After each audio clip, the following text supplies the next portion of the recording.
Unsolicited advice. Are you ready? Yes. All right, great. Hi, everybody. It's episode 9 of Unsolicited Advice, and I'm sitting with the wonderful, the powerful Alexia Windfield. Hello. Hi. How are you? Good. Thanks for having me. Yeah, thanks for being here.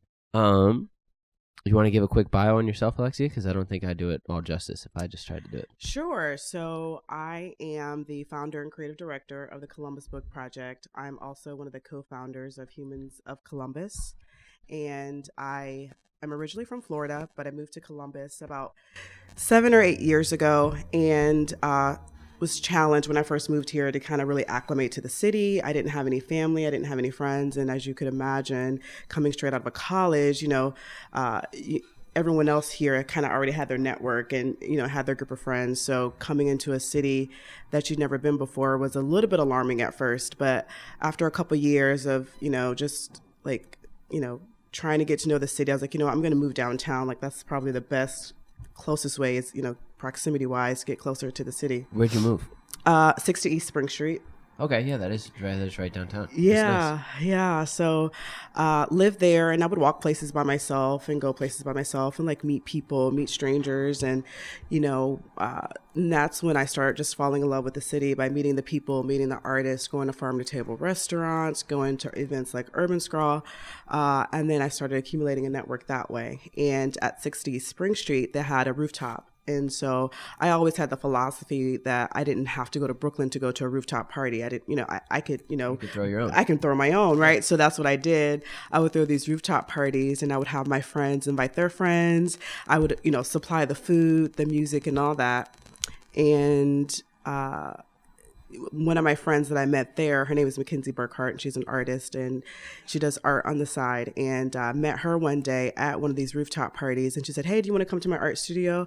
I was like, "Sure." So I go to her art studio, and she had 2 coffee table books. One was Pharrell's, and one was MIA's. And as I'm flipping through that, I was like, "Wait, what if we did a book about Columbus, fashion, art, and culture?" And so that's how it sparked. So. Columbus Book Project. Columbus Book Project. Yeah. Sorry. So when I just tell that story, it's just, I guess, it's a testament to when you want to align to a certain lifestyle. I was very specific on the type of lifestyle I wanted. I wanted to be at a rooftop party, so I threw them. I wanted to eat at local restaurants. I wanted to get to know artists and curated your own yeah, life. I pretty much curated what you wanted. Yeah, and I always knew I wanted to be an entrepreneur. I just didn't know what it was, but I know it wasn't going to come from me sitting down with a notebook and just jotting down ideas and brainstorming. I more so wanted to say, what type of life do you want to live? And then identify a gap within that lifestyle, and then that will be your calling. And yeah, you fixed a problem. Exactly. Entrepreneurs fix problems. Exactly. So, and it was so organic that when I went back to Chase and presented the book to them once it was, pretty much almost done. Chase Bank, yeah. I said, hey, when we first moved here as analysts, it was really hard for us to acclimate to the city. You all didn't really kind of give us a tour. We were kind of left on our own accord. We were stumbling a lot, and this is kind of how the books were born. And I pretty much created something that I wish I had when I first moved here. And they resonated with that. And they, bought books for analysts and interns to onboard them to the city. So it just came full circle. Right. Yeah. And you instantly knew you'd have at least some sold. Exactly. Yeah. But luckily, people were super supportive. GCAC bought in, Easton bought in. Hi, Poke bought one. Of course, Experience Columbus bought in. So luckily, I had the support that I needed to get it done. And I've seen them everywhere. Good. You walk around, you see them. Good. Yeah, they're very striking too. They're black and white. Mm-hmm. The corresponding font. It's really great. That was super intentional. Yeah. So you can buy them separately, but we encourage you to buy them both. Yeah. Yeah. Because otherwise it doesn't spell Columbus. Exactly. Right? You make it a duo. So when you moved here from Florida. Yeah. And you wanted to be around artists. Creativity, entrepreneurship, go-getters, trendsetters, trailblazers, people like me in a way. Yeah. Did you ever dabble in painting or photography or any of those formats? No, and at first it was funny because I was like, I would never call myself an artist, but I mean, if you're able to creative direct 40 photo shoots and bring upon imagery and lead a team and create a vision, that to me is artistry in itself. So yeah, I don't have directing, exactly producing, directing, exactly, curating, making sure everybody can be at the same place at the same time. And that's an art in itself, right? Yeah, trying to manage organizing. artists, Yeah. manage designers, manage photographers and locations and things like that. Yeah. So just talk about everybody wanting to be late. You know what I'm saying? right, but luckily, you know, I've learned so much through my experience, you know, with the formal, you know, experience at Chase, you know, with being a project manager and things like that. I was able to, you know, apply that. Right. Yeah. So I think every experience is just, you know, is worth like leaning into it, right. Even though it may not be the ideal situation. I didn't picture myself still working at Chase. I still work there today in corporate HR. I didn't picture myself still working in a corporate bank in that very formal structure, but I can't deny what it's taught me. That's awesome. And it's nice that you appreciate the experience that you had at Chase and can translate it into other assets of your maybe side hustles is a popular term for it. Oh yeah. But, okay, so Columbus Book Project comes to a wrap. Yeah. Right? And when did that, I mean, you guys are still selling them now. Yep. But when was like the big formal launch party for all that? We did that November 2017. November 2017. And so now you've took that idea of gathering everybody who is a mover, a shaker, an entrepreneur, an artist, a creative in the city, and you've applied it to a new project called Humans of Columbus, which is a dinner party, a formal soiree, if you will.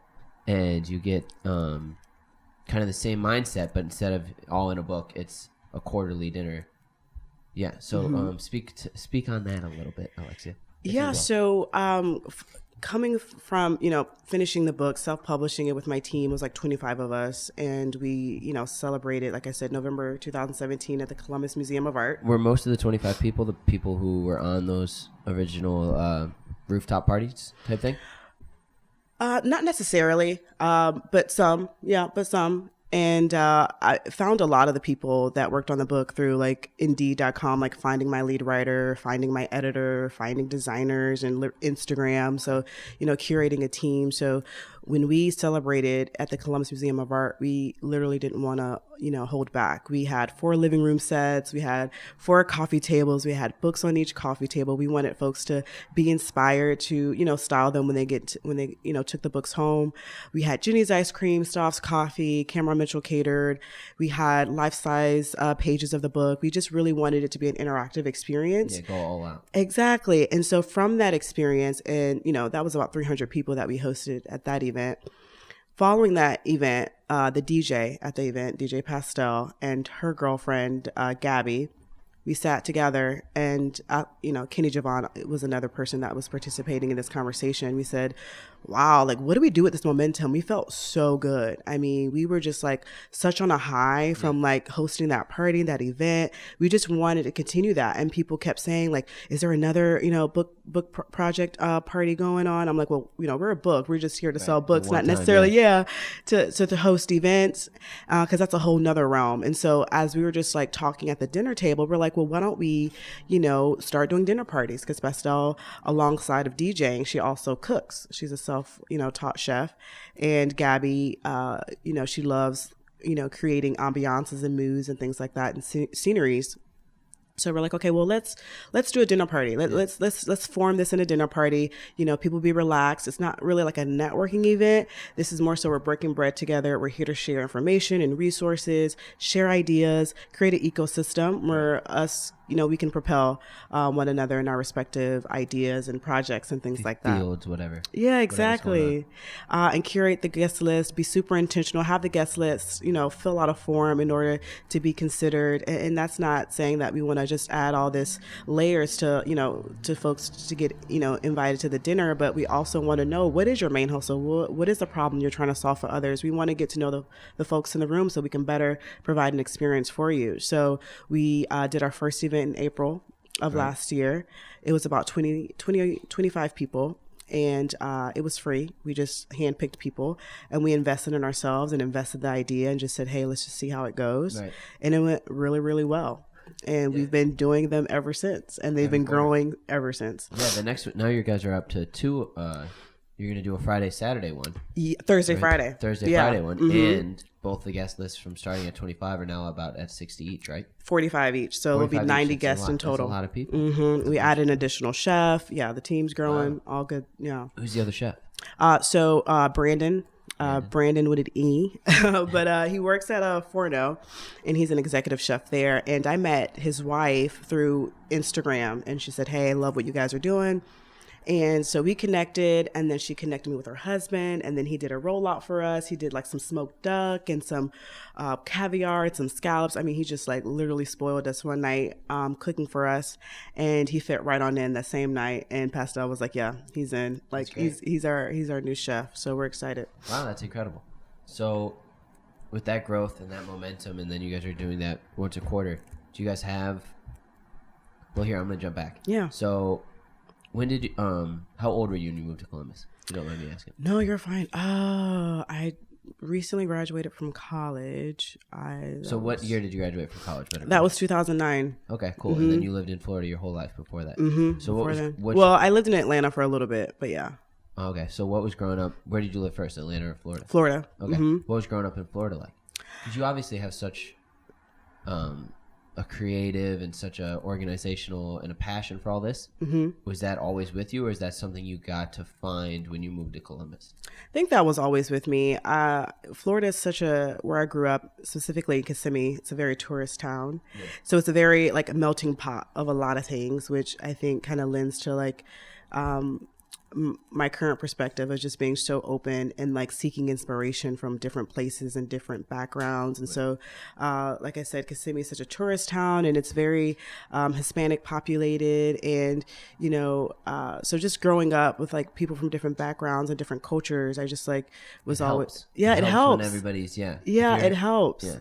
It's kind of hard sometimes in like a Midwestern type town to like you only see like the same people over and over and over again. There's no differences. Yeah. Which is something that I think you really need. If you want to have like kind of an idea of what the world can really be like, I think you have to see a lot of the world, and it's nice that you got to do so in your hometown. Oh yeah. So so I just grew up like I said in Kissimmee, and I always knew I wanted to be a leader. I just didn't know what that looked like. But I knew if I just kind of stayed true to things that I loved and things that I care about, things that I was good at, being very intentional about that eventually like something, would spark and, things would align. It did. Yeah, it still is. That's amazing. I don't know. That's great. Where'd you go to college? So I went to... You've painted so much of the good, you know what I mean? So now it's and so I started... at Clark Atlanta University, which is a university in Atlanta. So I lived in Atlanta for a little bit.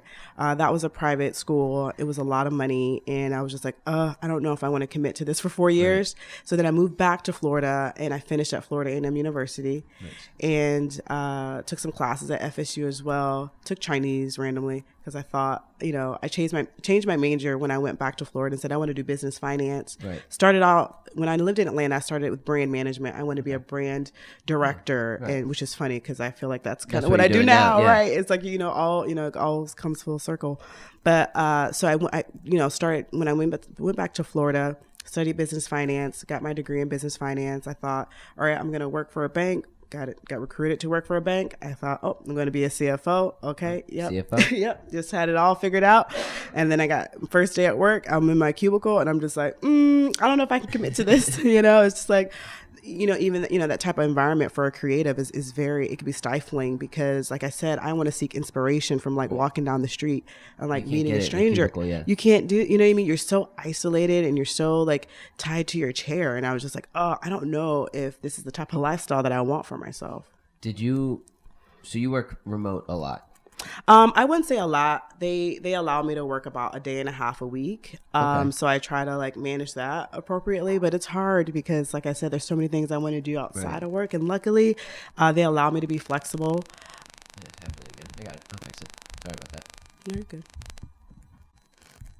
All right. So they allow you to be flexible by, well, one, they supported you in the Columbus Book Project. Right. They're super supportive. They came to the launch party and they kind of know. A coworker said like, you're not going to be here for long. Like we just see you just like taking off and going somewhere else. But I mean, for now, I'm a high performer. I make sure I, do take care of business. Yeah, because I have to. That's what, so I can. It's bread and butter. Yeah. Maintain that flexibility too. Right. So, with Columbus Book Project, where do you see kind of the future of Columbus going? That's a big question, just because there's so much happening at the same time. Everything's under construction. Right. Neighborhoods are changing. Right. Things are developing. And there's almost like three kinds of Columbus too. There's the campus. There's OSU, which is something, a monster on its own. And then you have the Short North, which seems to be a group of like 40 people. There's more people down here, but a lot of us who hang out a lot and know each other and see each other at all the same events and supporting each other. Then there's downtown, which is like corporate banking, and then there's kind of like Franklinton's growing and all that, but then there's just like the burbs. So it's like some of Columbus always feels really small, but then there's other things that I don't know or that are going on. You know what I mean? Yeah, like Dublin's doing some really cool stuff. Exactly.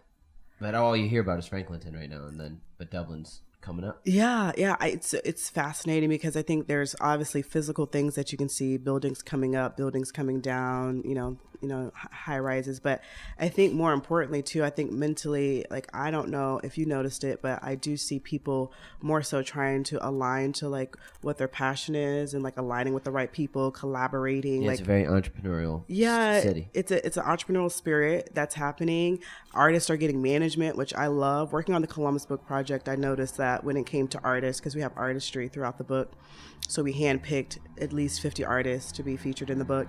And I quickly noticed with working with artists that I'm just like, okay, I can tell folks who have a manager, like their brand is going in a different direction from those who don't have a manager. And so just noticing things like that. Right. Like, I think artists need to focus on the artistry, and they need to be able to focus on being creative. Need management, and they need someone else to handle the business. And that was a gap that I saw working through the book, amongst other things. But seeing artists say, hey, I just got a manager, I'm just like, that's awesome. Because I've had a couple people approach me, but I just don't have the capacity to just surround myself around an artist and push them in that way, even though I would love, to consider doing something like that.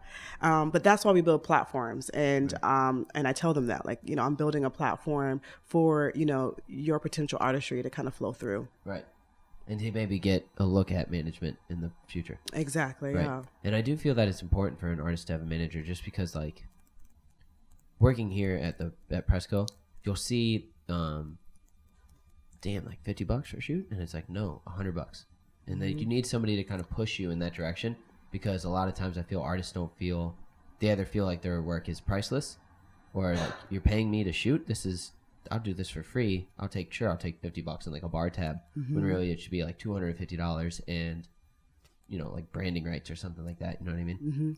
I do think that once you amplify the business part of the art, then the whole industry then compounds, and it's a domino effect. Yeah, it levels up. Right. And it levels up everybody. And so no one is taking a $50 photo shoot, because that doesn't exist in the industry, right? No, that's not anymore. Exactly. If you want to do that, just take your iPhone and curate it yourself, which is a great lane that everybody has now due to the technology that's in our pockets and all that. But there's like clearly a level. You know what I mean? It's like, you could have a rooftop party. It'll be great. I'll have a grill. We'll have some salmon. Or I can curate a whole space in, where was the last place you guys had? Mausoleum, the Green Line. Right, the Mausoleum. It looked amazing. Thank you. And we're to do these crazy decorations on the table, and it's just going to be like all Instagrammable from every angle, which I feel is like an avenue that the event space is blowing up right now, because people want to do cool stuff to like show that they were there. Yeah, absolutely. It's a strange concept, but yeah, that's it. It's funny you say just leveling up, because I have a friend that has been to Humans of Columbus, and his name's Ascend, and he throws events too, with wave runners, and he mentioned, like, you changed dinner parties for me. Like, now you set the bar, and that's what we want to do. We want to continue setting the bar. We want to keep the pressure on. We want to level up the standard, so folks also feel that, okay, maybe I need to also like level up and place a higher standard on what I'm doing. Yeah, as soon as you see people really trying, it kind of makes you want to try. It gives you momentum. Yeah, it gives you momentum, and it gives you, it's aspirational, and not to glorify this too, because the dinner parties are great, the pictures are awesome, but there's a lot of blood, sweat, tears. Gabby and Pastel, it's us three amongst with some other folks who are also working just as hard, but we're also friends. And so sometimes that can be a challenge working with your friends. When I was at Startup Week, someone asked me that too. They're just like, well, how is it, that you are able to, speaking about the book, because it was the same too, like, working with your friends. I was working with some of my friends. Yeah. They're like, well, isn't that taboo? Like, isn't it, not, the most appropriate to, work with your friends? And business pleasure. Yeah. And personal, all that stuff. Yeah. And I just think that's a myth.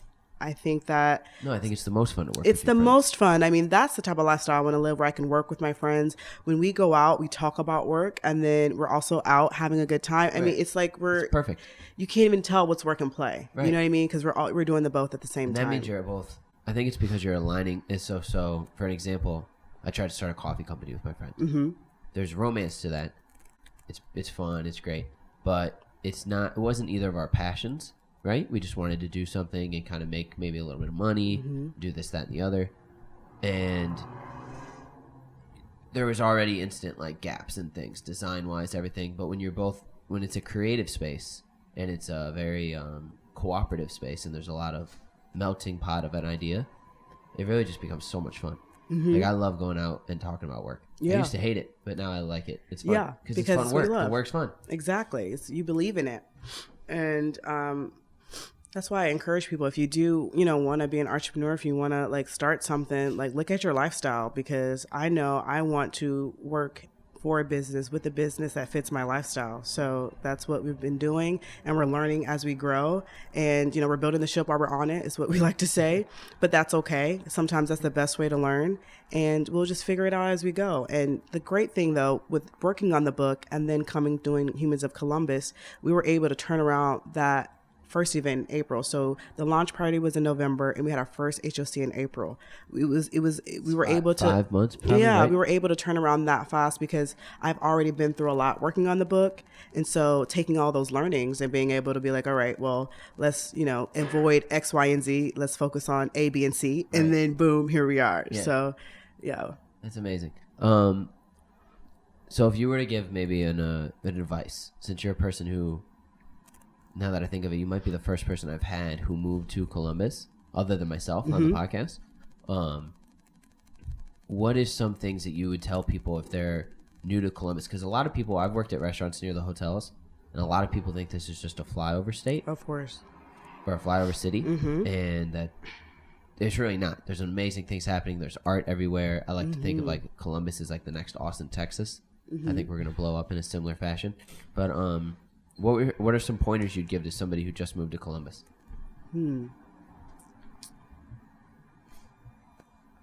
I would say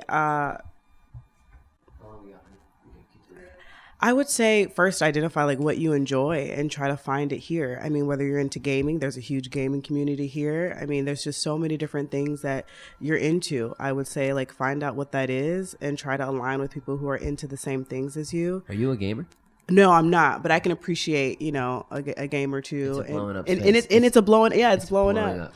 My friends at Loose Films, they did a lot of the video shoots for the book, so as we're on shoots, they were like doing a lot of the videography, and they do a lot of stuff for gaming. It's they explain to me all the time like how big of an industry it is and how it's growing, and so so whatever it is, I think we have the industry, a sub industry here. For you, yeah, the industry for the person who just moved here. And go places by yourself too. Like I think people are sometimes like scared to be vulnerable or like scared to like go places by yourself. Eat dinner by yourself. But to me, like I would say, go to, whether you want to go in the short north or whatever neighborhood that you love or, want to get into. If you're new to Columbus, like go to short north, sit at the bar by yourself. See what happens. I've met really cool people at the bar by myself. I like that. Also following people on Instagram who like start at like maybe you go to that bar, you like that bar, you follow that bar, see when they're having an event, go to the event, try to follow maybe like Columbus Underground, follow HOC, follow 614 or the Move 614. Oh yeah. Yeah. different avenues. There's tons of stuff going on. You just gotta find it. Exactly. And I feel like, myself, you, our peers, we're all working on different platforms that's making it easier for people who are new to the city to tap into the city. Right. And so you just gotta find us. You gotta find us, right? And City Scene Magazine did a write-up. And I saw that. They just did that, it just came out today. Yeah, this week. And so they quoted me when I talk about, there's a gap sometimes between like the artistry, the content generators, the trailblazers, and then the gatekeepers, the resource holders, the money, and all that other stuff. And so we're being, we're trying to be proactive with our dinner parties and try to invite people from each group. Right. So trailblazers, content generators, idea makers, the gatekeepers, with resources, funders and things like that. So we can start socializing with one another. And maybe actually, so there's the great thing about, I think 2019, 2018, all of it is that the barrier to entry is become way lower. Oh, yeah. For example, right now we're filming this. We have Yep. mics going, everything, probably the whole setup, like a full production. Yeah, $800. We got a light, not crazy, and so that barrier is coming down. But then to make your project maybe into a real leap where there is funding to really take it to the next level, which you just, again, don't need much to do. It makes it easier for maybe somebody who doesn't have. You don't need a millionaire anymore. You just need somebody who wants to invest in some artists and kind of cultivate more and be a part of it, but just doing it through money, which is really nice. Exactly. And also, too, our dinners provide an atmosphere where, and I'm sure you've heard this, where there's a lot of deals being made over cocktails, over whiskey, and things like that. And so deals over cocktails is a pretty cool little saying. Exactly. So we acknowledge that too. And so we're not just just trying to have a good time. We're like, okay, come here, make some deals, happen. Let's make some moves. Yeah, exactly. So we provided you the platform and the space to do it. So take full advantage of it. And then it also allows you, and I don't know why maybe the cocktails things is such a catalyst for deals. I don't know if it's because the alcohol relaxes you and you're just like in a relaxed state, because sometimes people want to be in pitch mode. Right. And Humans of Columbus, this isn't pitch mode time. No. You know what I mean? This is an opportunity for people to get to know you and do some relationship building, and then organically. That's what you invest in. You don't invest in a pitch. You invest in people. No pitches. So one of my favorite sayings entrepreneurs and investors say is that they would rather invest in somebody they believe is a great founder than a great idea, because that great idea will pivot and change, and it will never be the first thing that it was. But if they believe in the person who's selling the idea to be able to pivot and move, make fast turns, the things you need to do, that's who you really invest in. You invest in people. Yeah. So once you get a couple drinks in you and you get that shield down, you get to really show who you are. Exactly. Get the nerves out. Then you become investable, right? Investable. And not to say you need to have a cocktail to brokerage a deal, but just being in a more relaxed state. Exactly. Around great food and great people and music. Yeah. Exactly. You guys play a lot of music during. I haven't been yet. Yeah. But you guys play music during the dinner or no? We play it during cocktail hour, and then it's background noise for the most part. And then after dinner, we kind of raise it up a bit, and then we're actually extending it to a later time, because we're finding it hard to kind of get people, moving along, after the dinner. Yeah. So we're like, okay, let's just extend the time. Right. Make people it longer. Yeah, people don't want to leave. That's an interesting point. So if it's a dinner, cocktail hour starts at when? 5? 7.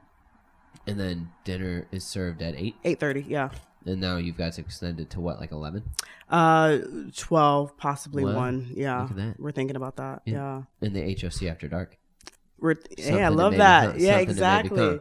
We want to, start thinking about what an after party looks like, or what does HOC After Dark. It's such a curated event. It's hard to go into somewhere that's not as curated the same way. Right? Mm-hmm. That's the challenge you've had. Yeah, and we don't want to move environments too much, because then we'll lose people, and then people are also drinking too, so we got to be aware. Yeah, you got to Uber, you can't. Right. And then now that we're doing 2 days, we thought, okay, what if we did an after dark situation on a Friday? So people from the Thursday dinner could come to Friday. So we're still working out those things. Yeah. That's interesting moves. You just never know. We may be the next, who knows, club something. Who knows? This may morph into something that we just never thought of. Who knows? Yeah. Do you have, so at that's kind of a good point to take though. Do you have a vision for maybe the next, are you focused dinner by dinner, or are you focused big picture at all? We're focused. What's next? Yeah, we're focusing on the year. So we're thinking, okay, well, we have an anniversary coming up. All right. So yeah, HOC anniversary party. Yes. Yeah. So we're coming up on our 1 year anniversary, and we're super excited because we want to be able to open up the doors a little bit more. You know, like I said, we started with 25 people. Now we're up to 90, but the anniversary, we're thinking 200 at least people that will be able to accommodate. Maybe kind of imitate the book launch again with a somewhat.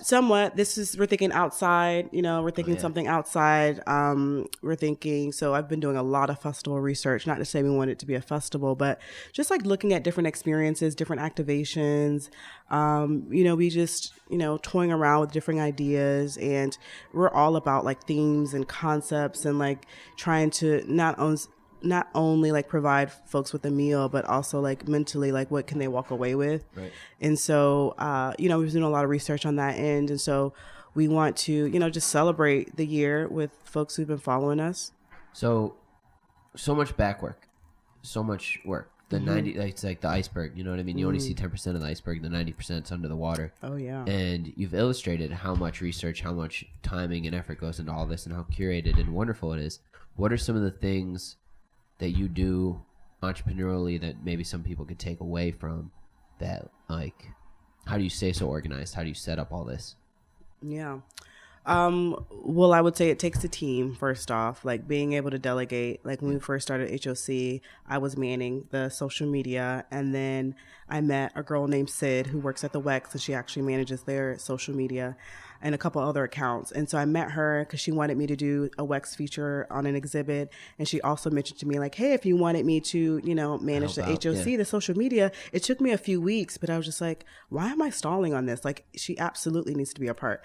And we onboarded her, and it's been phenomenal. We started our Instagram from scratch. She's been killing it. Our, you know, engagement's up. I was about to ask, is that what you did? You started from scratch? Did you archive everything, or did you just... We archived. Archived everything? Yeah. Because that way, a lot of times I feel like when somebody else tries to take over on a brand's social media, it's hard for them to find... You can't imitate somebody's voice. Mm-hmm. And I think that I was going to ask, how did you assimilate her in? But you just gave her a fresh start, gave her a new page. Yep, gave her new ideas, gave her all flexibility and creativity to, you know, just fly free. And she's been doing it ever since. How many people are on the team right now for HOC? There's about maybe like 10 to 12 right now. Financially, is everybody getting... How are you managing that, if you don't mind me asking? Yeah, no, let's go. No one's getting paid right now. Like I said, the first event was free. And one of our goals this year is for HOC to start like holding its own, right? Yeah, we like, you know, it's like with anything, we build it, but now they're going to, you know, HOC has to walk on its own, you know, crawl, walk, run, you know. Right. So, you know, we helped it, you know, the first go round, but now it needs to start generating some income. It also needs to start paying some people. And that's why it's so important to us to start reaching out to different brands who may have the wallet in order to, you know, give us some funding, right. And not to say we want to be like a sponsorship filled event. But why not? Yeah, it's to a degree, as long as the brand's aligned with it has to make image. Sense. Right. Everything in the room has to make sense. Like that's a non-negotiable like for having us. A Honda in the middle of the dining room doesn't make sense. But what we could do, Honda could do drive home safely after the event, and Hondas could sponsor a car. You know what I mean? There's so many different ways that we can integrate a brand, and that's what we're about. We want you to not feel like a sponsorship is something that's in your face, but it's so integrated that you don't even realize that this is a sponsorship ad. Just there. Yeah. Seamlessly there, which is important. So that's kind of amazing that you're willing and everybody else is willing to go for so long and go so hard at this without, you know, taking any money. Yeah. And it's our year is our marker though. Like at some point it's like, all right, anybody would start to be like, okay, why are we here again? Right. You know? But, and actually I was talking about this on yesterday's podcast with my buddy Justin, is that now it almost seems like instead of a resume, I worked here for this many years. I learned these and the skills. It almost becomes a project-based resume. So even if you, like for example, Brandon with an E, the new chef, right? Mm-hmm. He has now worked on a private dinner party that fed X amount of people with this amount of budget and didn't get paid, but he still gained that experience. And so now he can translate that into hosting private chefing parties for, you know, Les Wexner, people who do have money. It gives you opportunities. Sometimes you do have to take a pay cut and work for free and able to do something greater and get experience. especially with experience that looks so good as this project. Yeah, it's a sacrifice, but we also ask our team too, like, what can we do for you? It's an exchange too. So Sid, what can we do for you? What, who do you want to bring to the dinner party? Who are you trying to impress? Who are you trying to get next to? All right. Invite them to the dinner and then work your magic on them. So we're all trying to like scratch each other's back. Right. And that inform is a way of payment. It's like a barter economy almost. Exactly. That's the ecosystem. Right. Exactly. That's the exchange. I love that. So sacrifices. You've done a lot. You're a mother. Oh, yeah. Which is an amazing thing. He's a 3-year-old. Yeah. And I've already, and I don't want to say his name without saying it right. Malix. Yeah. You're right. Yeah, you're right. What are some of the struggles as a mom that you've gone through with? So that's 3 years. And that's through all this. Oh, yeah. So you were able to work a full-time job, make a book, oh, yeah, make a banging dinner party, and have a kid. That sounds like you're Superwoman at that point, right? That's a lot. It sounds exhausting. I'm exhausting listening. Right. It's like, how the hell you get this done?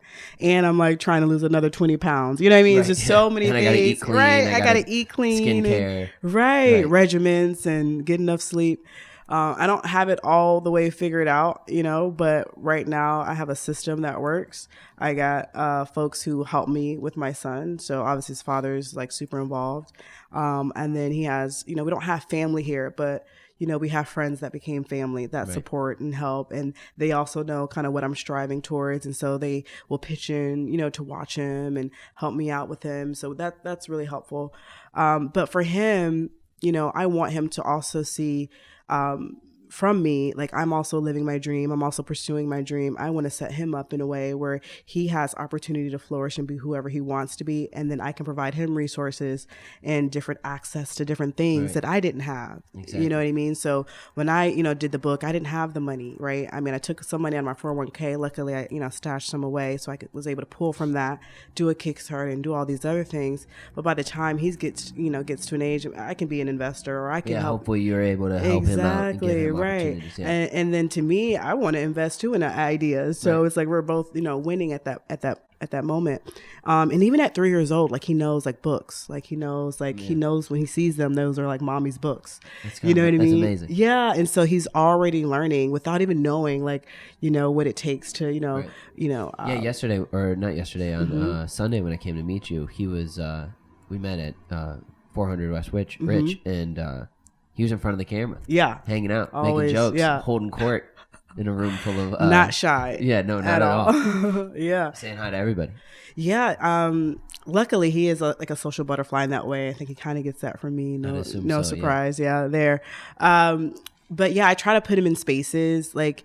Even like, Gabby and Pastel, like being around them, not having him exposed to different lifestyles, different backgrounds. Just like you were in your hometown. Exactly. You get the melting pot's important to be around. Right. That way you get to see things and you're not surprised when you're older about, is this really how the world is? No, you get to see it from day one. Exactly. Yep.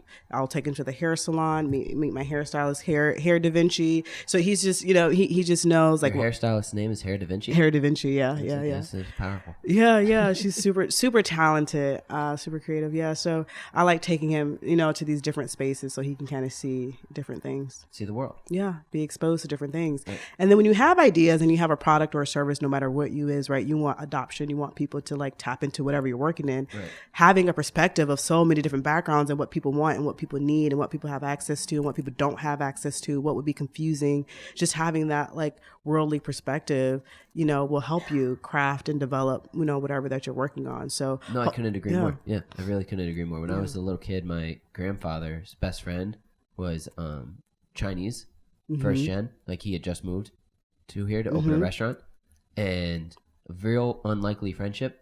They both were kind of like angry old men, but they became friends because they worked next to each other.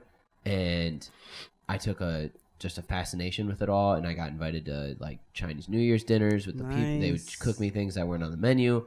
I had when I was 8 years old, there was a duck on the table that had it was a full duck. I'd never seen anything like that with the beak and all. Like at the dinner table, I was used to like stroganoff and pizza, whatever, whatever it is. And I think those moments totally formulated me. Can I ask a parenting question? Yeah. I'm obsessed with wanting to be like I want to be a parent, and I want to have like kids and all this stuff, and so I listen to like childhood psychiatrists a lot, psychologists. Yeah, a lot. Interesting. Which is it's strange.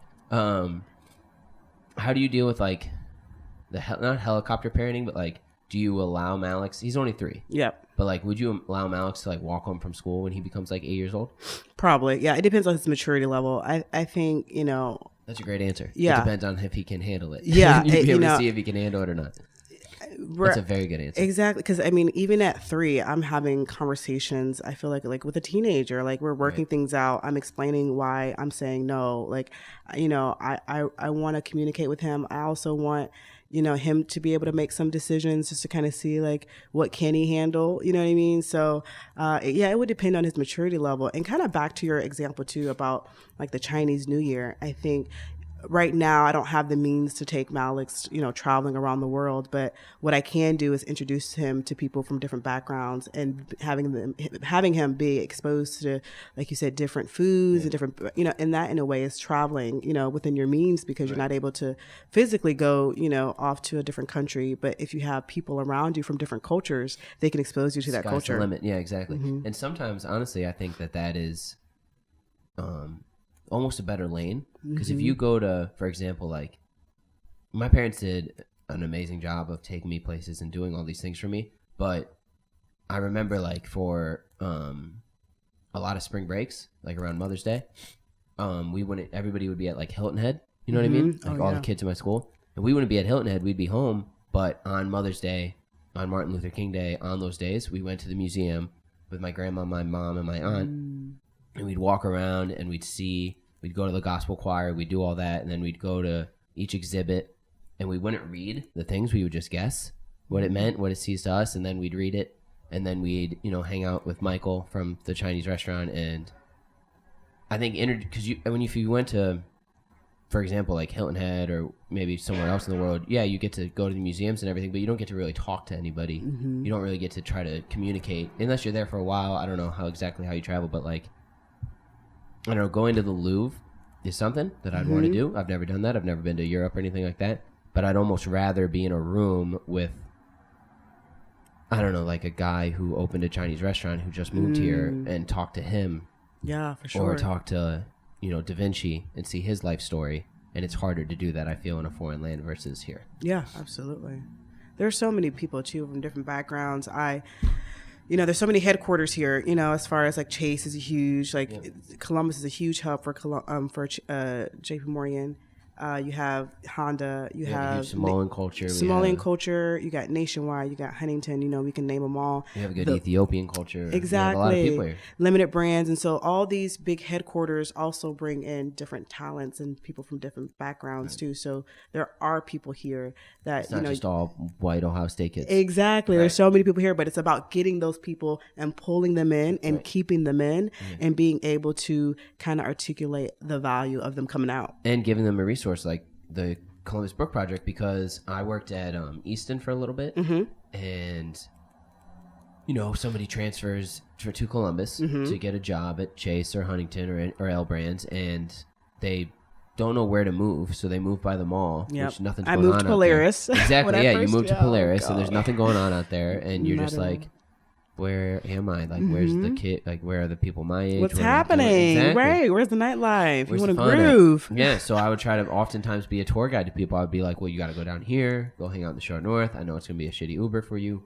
but then you can just move, get out of there and come down here where the movement's happening. Yeah. Move to Franklinton. See what happens. Yeah. Move to the city. Franklinton Fridays. Is that where you live? No, I live in Clintonville. Oh, okay. Yeah. Where do you live? You told me that. Old Town East. Okay, great. Yeah. Do you like Old Town? I love Old Town East. I just have been there very few times, but I was there on New Year's Eve, and it was like a 5-bedroom. The houses are huge. Yeah, they're so historical. They're like, $1 million homes at one point. And now they're just kind of, just for rent from anybody. And honestly, like there's some, it's an interesting area right now.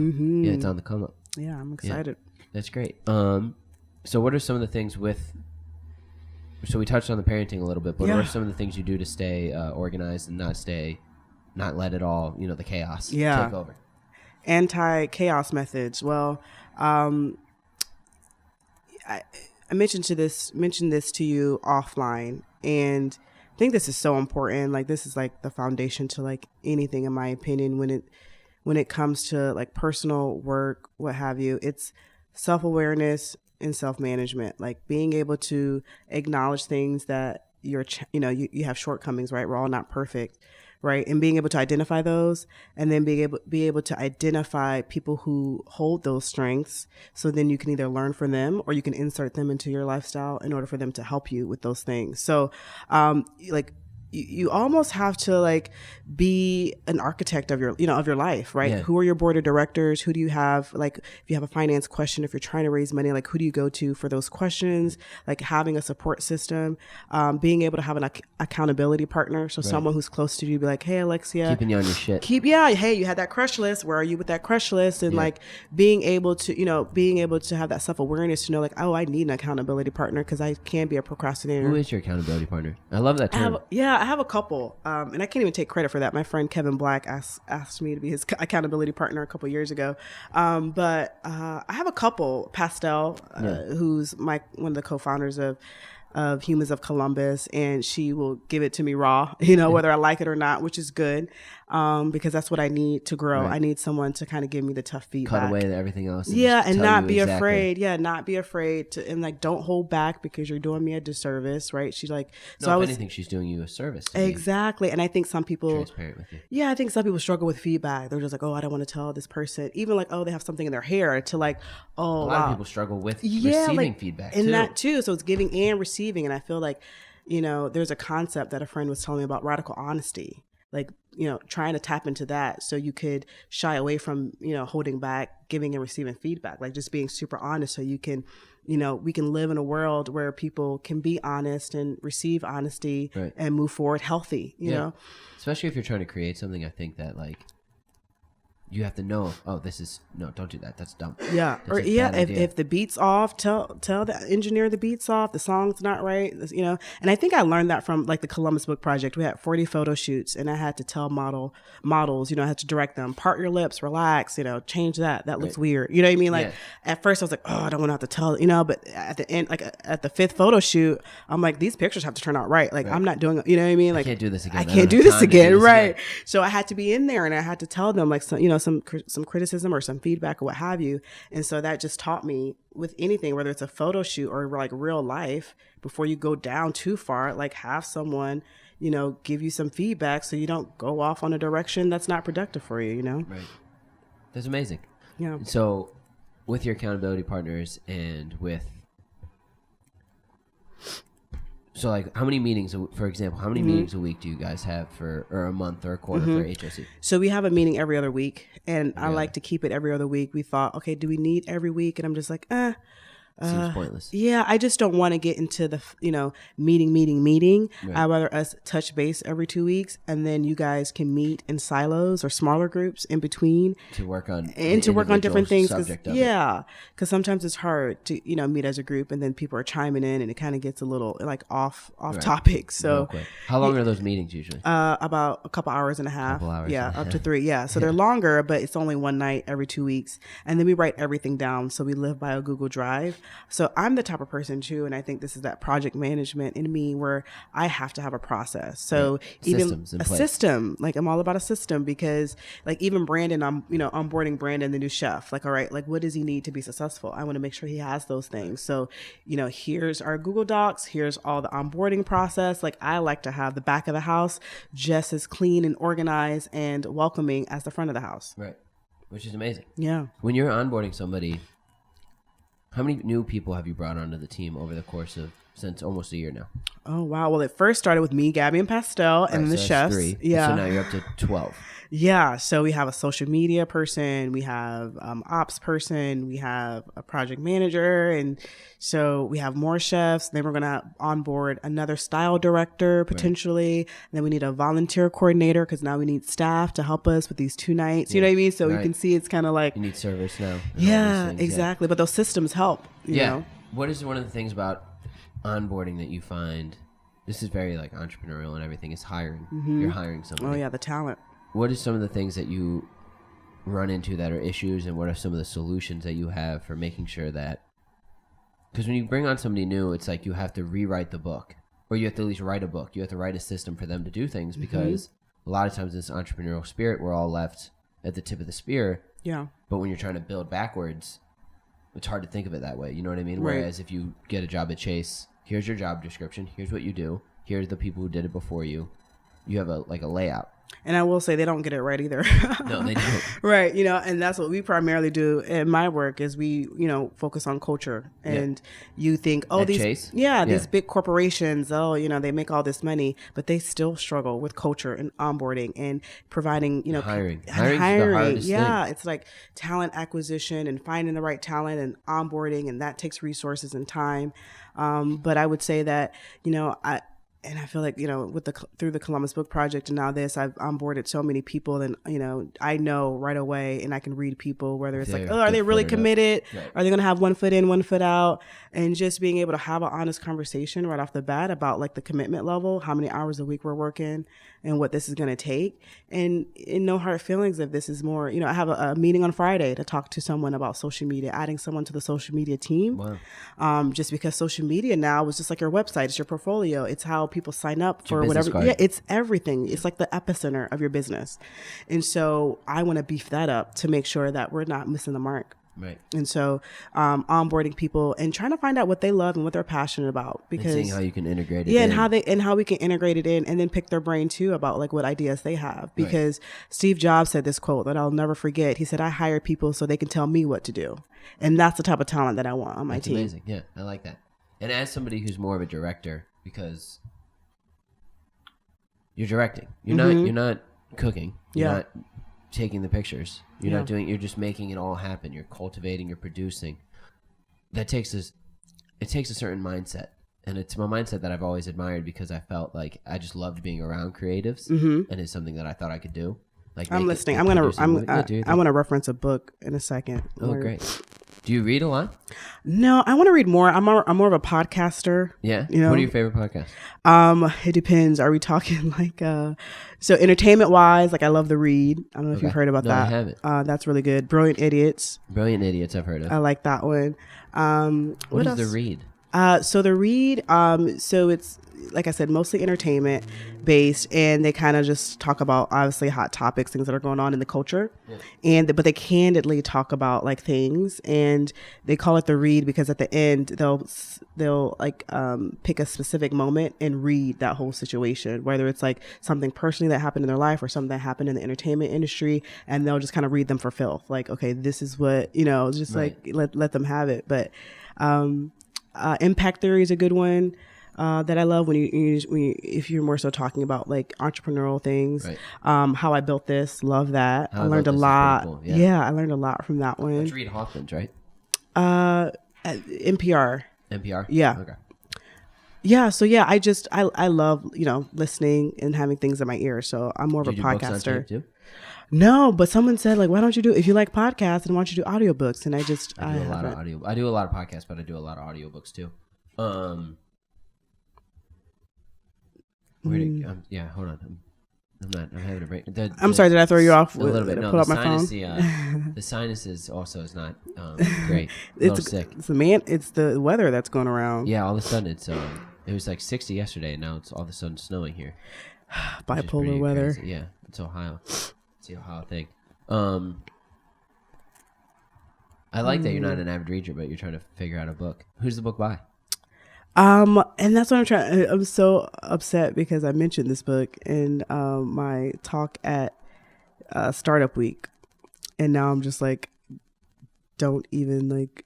The E-Myth. That's what it's called. Oh my God, how did I forget? How did I get that? Okay, so this concept with the E-Myth, which I absolutely love, is it kind of breaks it down into like who you are as a where you are with whatever you're working on, right? You're going to fall in these three buckets. You're either the director, you're the manager, or the technician. Okay. And it's by Michael Gerber, however you pronounce his name. But so I'm more of a director. So a director is more the visionary. They kind of oversee things. They more so plan the vision. They more so maybe hire the manager and the director. So they're more the overseer. Right. The manager then kind of takes the vision from the director, and then he or she executes that vision in more project management, task oriented, tactical things. Right.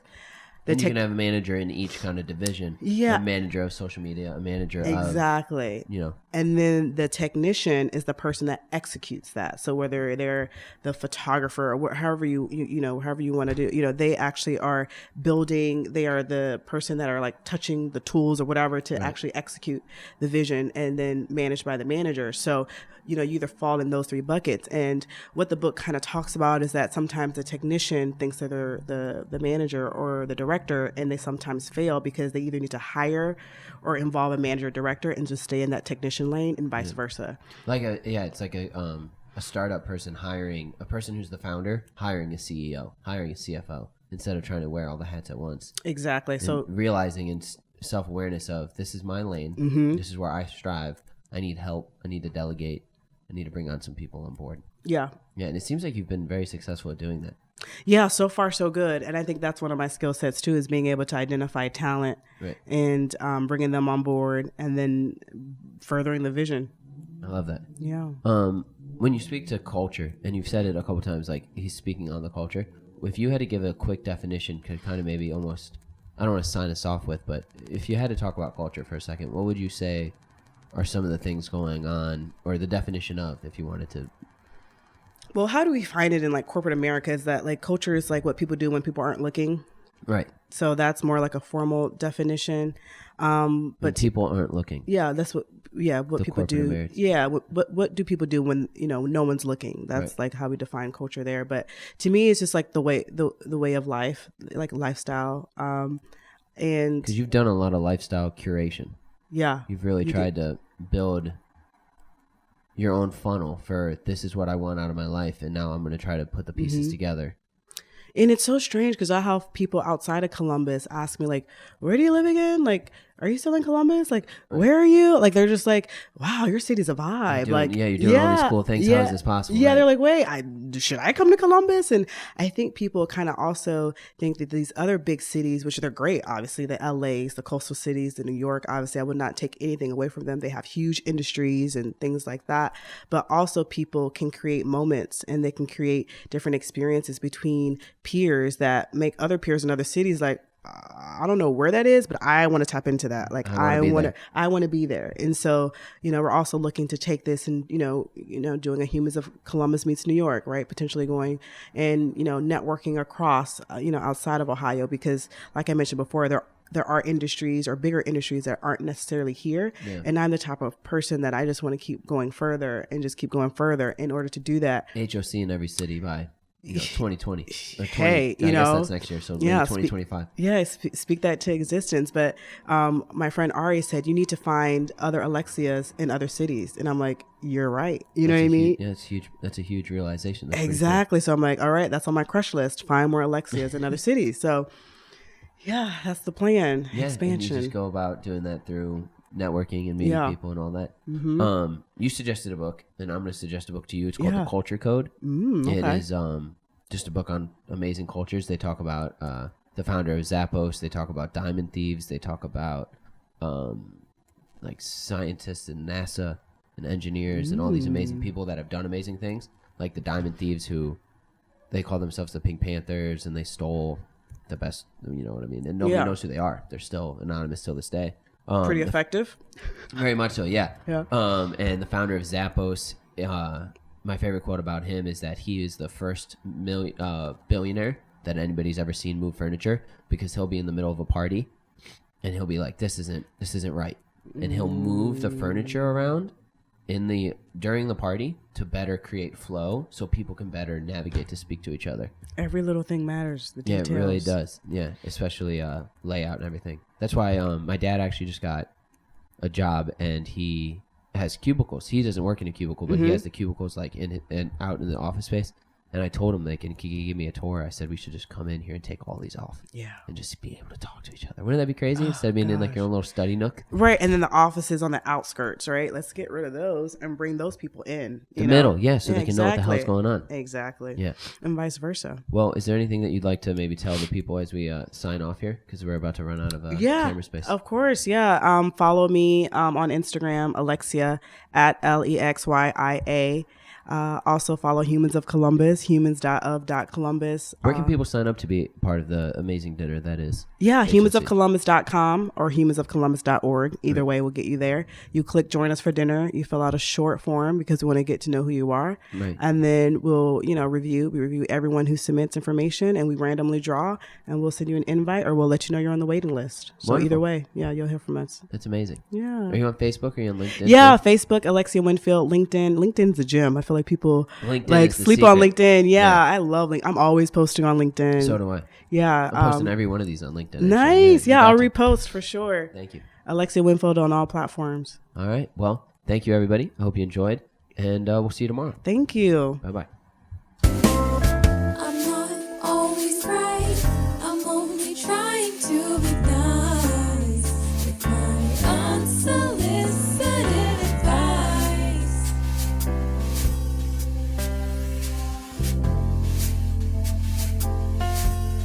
Unsolicited advice.